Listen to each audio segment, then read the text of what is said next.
Greetings, folks. This is Mason Weaver, November the 7th, 2018. And I'm getting a lot of calls about this election. And at first I was a little surprised that so many of my conservative friends were so worried and upset, even depressed about the election results. Then I realized many of you guys are new to the politics. You're new to the battle. You're new to the fight that goes on. And you may not be aware because the press is saying something that's not necessarily true. And it happens every midterm election after the presidency. It's happened since the founding of our nation. It is what happened. And both sides were doing it.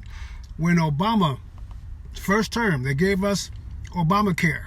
And they got slaughtered in the midterms. And we said that, boy, that was the end of his presidency. That was the end of it. And Lord and behold, he got reelected. When Clinton was impeached, same thing, he got reelected. Folks, I haven't checked the last figures. It looks like they got maybe 30 new seats. And they're proclaiming it as a mandate against Trump. They're proclaiming it as their resurgence to power. Is that true? See, I'm an old guy. One of the benefits of being old is you have a lot of history that you've lived through and seen yourself. And I remembered, I decided to get a chart. I tried to make one myself, and I couldn't do it. As a matter of fact, I was going to make this video live, but I'm at a location now with very, very bad internet, so I can't do a live broadcast. I'm going to do this on tape and send it to you. But I want you to see this little chart. It shows the president's party in power from 1974 to 2006, and the midterm elections over to the right, gain and losses in U.S. House for the president's party when the president is in charge.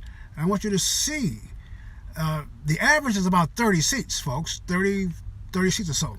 The Democrats, the president, Republicans in power, the Democrats were expected to pick up seats.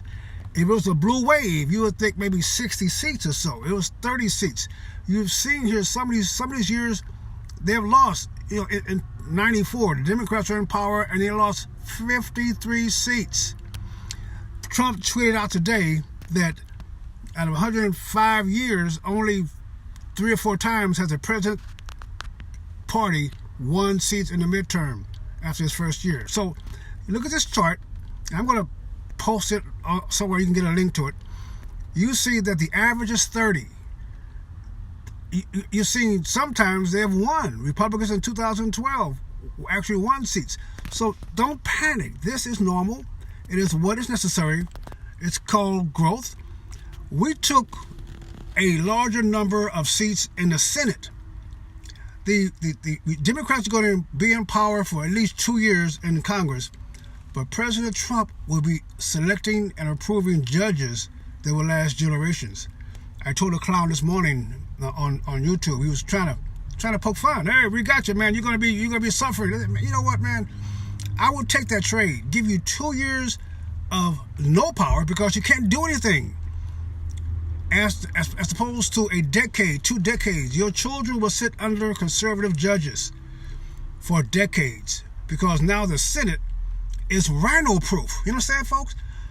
Romney may be a RINO, but we now have 53, 54, maybe even 55 seats. And we can give up some RINOs because it takes a 50 majority plus the vice president to put these Supreme Court and appellate court judges in line.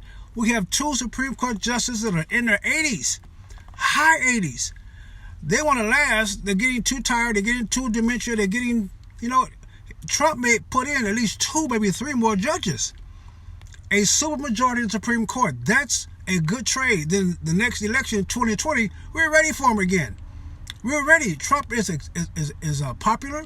He's filling arenas. His agenda will go through, folks.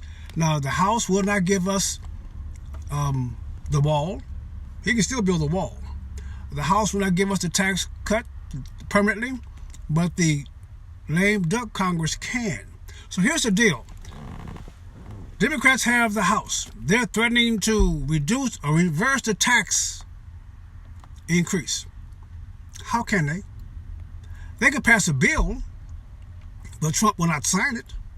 Can they overthrow the veto? Do they have enough in the House to overthrow the veto? I don't think they do. So he's going to be vetoing a lot of things. A lot of things will not be done. There are some things that can be done. He's going to be probably working with them on the infrastructure because they like union jobs. And the president's a construction guy. He wants to rebuild America. I got that. But the idea they're going to impeach him, how are they going? Folks, impeachment is an indictment. They're the grand jury. They can't indict him. They can say you are guilty of impeachment, high crimes and misdemeanors, and we're going to throw you out of office. They can do that. But they can't throw him out of office. It takes 60 members of the Senate. That's why it's so important we got so many Senate seats now. It takes 60 members of the Senate. We have 53, 54, maybe 55 senators already. Democrats cannot get 60 to do nothing. There's 100 senators. We have 53. They can't do anything but beg and holler and get in front of the press and declare things. They can subpoena his tax records, and he can say no. They can subpoena his members of his staff to testify. He can say executive privilege. He can fight them at every turn, and it will end up in our Supreme Court. Now, Judge Kavanaugh, folks, I'm telling you something.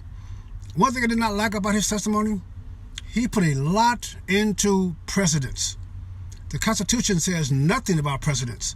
It says right and wrong, do this, do that.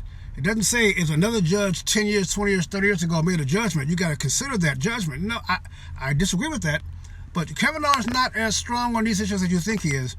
But boy, executive privilege, I think he's pretty strong on that. The president does not have to sit before Congress and answer questions. He is a separate branch of the government. He doesn't have to submit to the subpoenas. He doesn't have to submit to questioning and answering and give his records up. He does not have to submit. Now, Democrats know this, but they're going to make noise, and they know the press is going to report what they got to hide and all the rhetoric. We know this. But I want you conservatives, you Republicans, to relax. The battle for 2020 starts today. And you new folks in the battle, we win some and we lose some. This is war. We will win the war. We're going to get back on track. We're going to rediscover ourselves.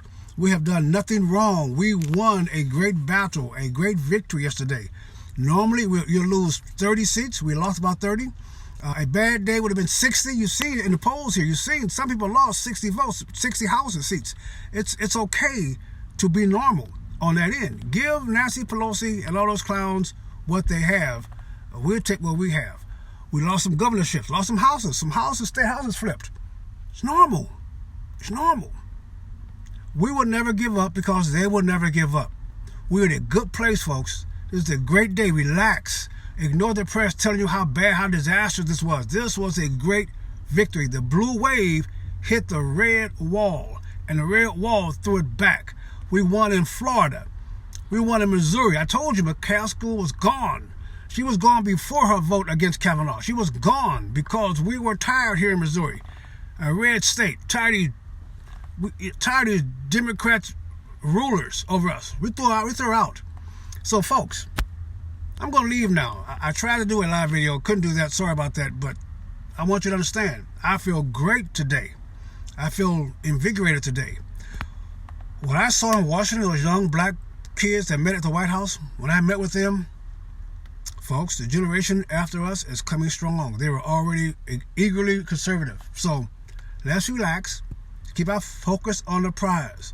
Let's make America great again, and let's keep America great again. This is Mason Weaver. Stay right or be left. Eternity is a long time to be wrong.